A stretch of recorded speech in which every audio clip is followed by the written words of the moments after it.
El mundo vive un Día Internacional de los Trabajadores inédito, con la mayor parte del planeta en aislamiento por la pandemia de COVID-19. Muchos celebran desde sus hogares, pero en varios países los ciudadanos desafiaron las medidas de aislamiento y distanciamiento social para salir a marchar. Nuevo episodio de tensión en las relaciones China-Estados Unidos. Donald Trump amenaza con imponer nuevos aranceles a la nación asiática por la pandemia de COVID-19. El mandatario acusa a Beijing de propagar deliberadamente el virus, aunque servicios de inteligencia de Washington contradicen esta información. Y España, que ya comenzó a registrar una baja en las muertes por coronavirus en su territorio, se despide hoy del icónico hospital de campaña creado para combatir a la pandemia. En el centro ferial IFEMA, pacientes y personal médico celebraron la emotiva despedida. Muy buenos días, bienvenidos a una nueva emisión informativa de France 24 en español. Soy Santiago Aristía y estas son las noticias. Hoy se celebra el Día Internacional de los Trabajadores, con gran parte del planeta, por supuesto, confinado por el coronavirus. Se conmemora una jornada inédita desde casa. Sin embargo, en algunas ciudades del mundo, decenas de trabajadores desafiaron las cuarentenas o el llamado al distanciamiento social y salieron a marchar. En Estambul, por ejemplo, 26 sindicalistas fueron arrestados por violar las restricciones. El informe es de Daniela Blandón.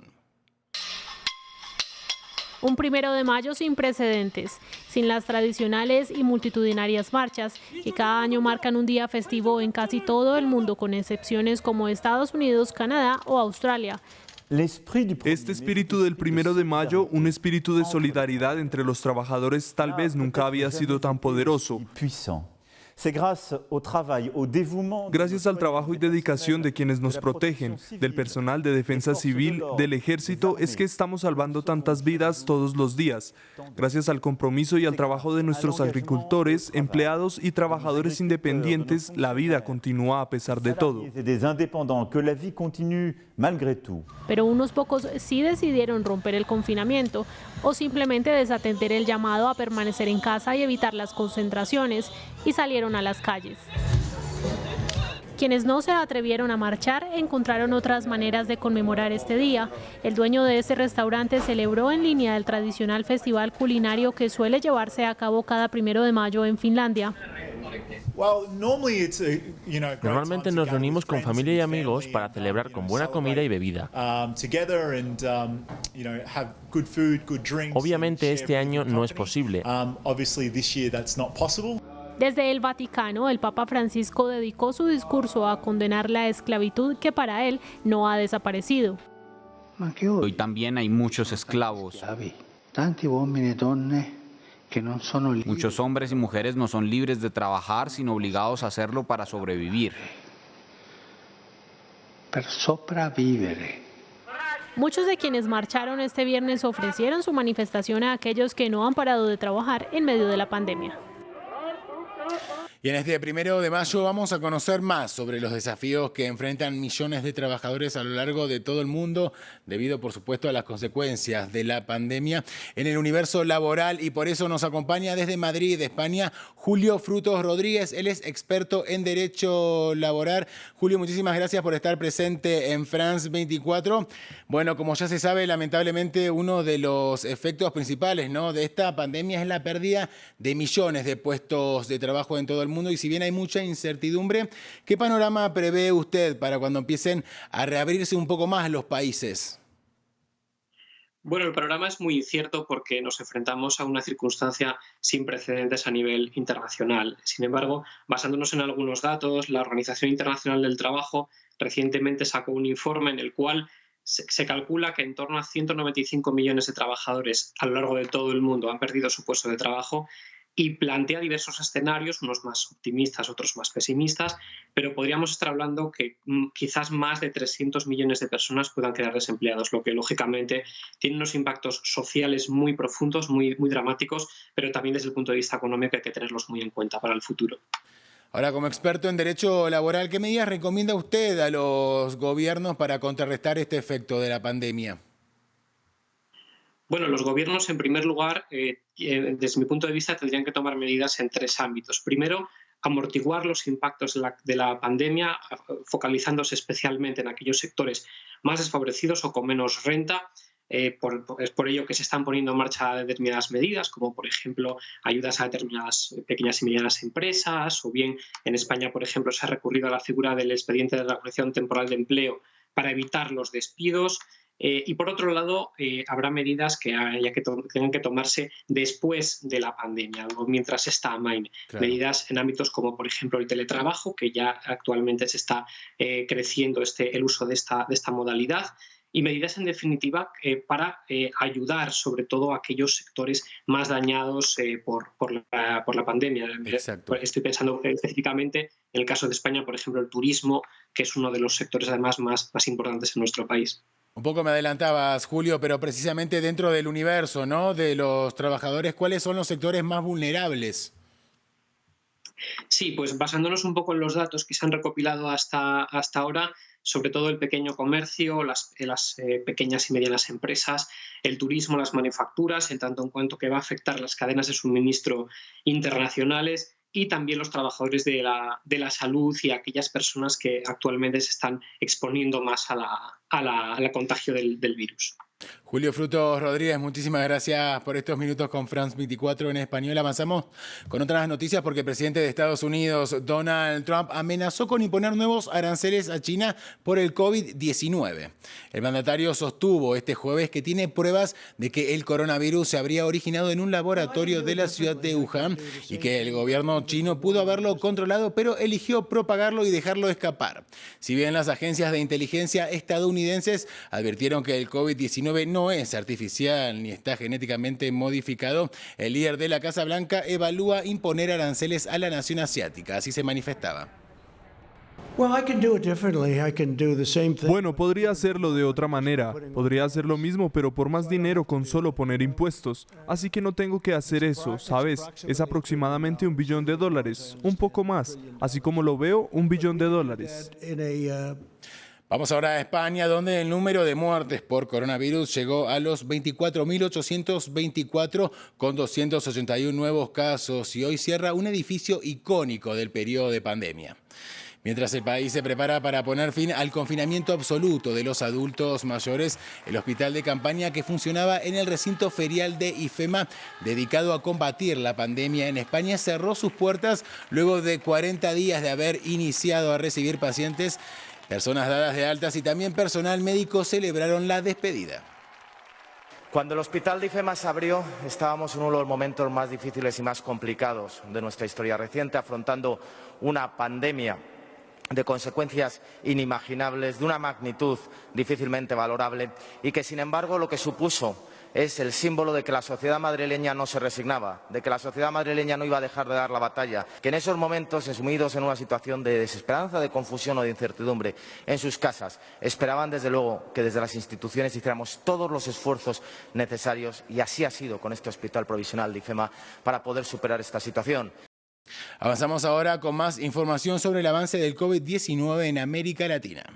En medio de la polémica por la gestión del presidente Jair Bolsonaro por su manejo de la crisis, Brasil sigue siendo el país más afectado de la región, con más de 87.000 casos confirmados, y el Alto Comisionado de Naciones Unidas para los Refugiados, hablamos de ACNUR, alertó sobre la situación de los refugiados y también de los solicitantes de asilo en América Latina, y en este sentido el organismo destacó que el número de venezolanos sin hogar aumenta día a día en países como Ecuador, Perú y México.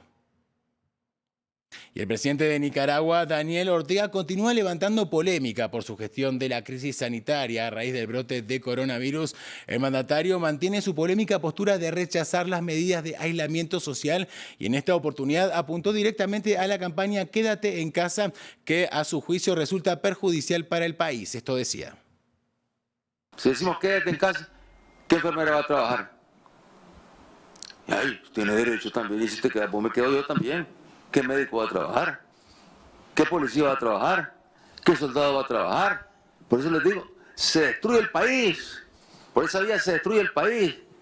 Y los que han estado con ese discurso son los mismos que hicieron hundir al país en abril del año 2018. Más noticias sobre el COVID-19. El primer ministro de Australia, Scott Morrison, anunció que considerará aliviar las restricciones adoptadas para detener el avance del coronavirus en el país desde el próximo viernes. La decisión llega precisamente después de que la tasa de nuevas infecciones bajara. Morrison recomendó a los australianos rastrear el contacto con posibles casos positivos del virus, lo cual permitiría una reapertura rápida del país. Y a partir de hoy los sudafricanos pueden salir a las calles durante 3 horas al día para ejercitarse. Las restricciones de encierro comienzan a flexibilizarse por primera vez en 5 semanas, pero permanecen las estrictas medidas sanitarias para evitar que aumente el número de contagios. Vamos ahora a Yemen, el último país de Medio Oriente en registrar casos de coronavirus, que reportó el jueves 2 fallecidos por el virus y 6 contagios, una situación que alarma a organizaciones y también preocupa a los yemeníes, porque la infraestructura sanitaria en este país es muy deficiente debido precisamente a la guerra en la que está sumido el país y que ya entró en su 6º año. Los detalles los tiene Marina Sardinia. Con las primeras muertes registradas en Yemen, aumenta el temor sobre los posibles efectos de la pandemia en la población del país devastado por más de un lustro de guerra y sin recursos para hacer frente a la emergencia sanitaria. El número podría ser mucho mayor a las cifras oficiales, ya que no se disponen de pruebas. 2 casos de coronavirus murieron ayer. El primero dio positivo después de su muerte, según la Oficina de Salud de Adén. El otro caso murió hace 2 días y los resultados salieron positivos ayer.